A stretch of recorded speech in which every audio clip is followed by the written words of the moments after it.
Yes, mental health can be somewhat tricky to diagnose based on the individual and the situation that they're dealing with. But there's one organization that's coming to Jacksonville that hopes to revolutionize the mental health industry.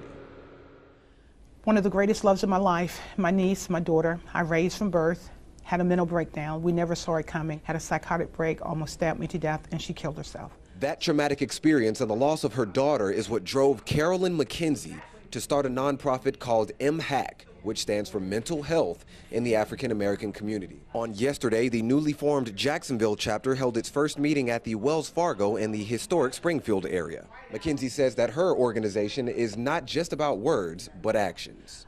We are going to not only bring education and awareness to the epidemic of mental illness in the African American community, we come with solutions. Really? This is inauguration today. Ann Marlowe is the executive director of the new Jacksonville branch and was supported by a number of locally elected officials, including Congresswoman Corrine Brown, Mia Jones, and Paula Wright. She says that true change will start when we began this national discussion, international, worldwide, because it's like I often says, the white elephant in the room has got to go. It's been in the room long enough, and we're getting ready to dismiss it.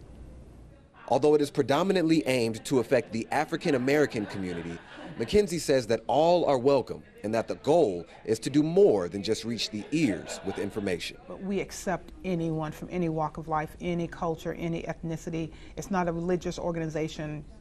We're not culturally biased, we're culturally sensitive. When people hear with the ears, they feel with their heart, they change with their soul. So you have to touch a person's soul. Carolyn McKenzie stated during the meeting that there is no cure for mental illness. There's only lifelong treatment and steps that can be taken to take care of that sort of issue.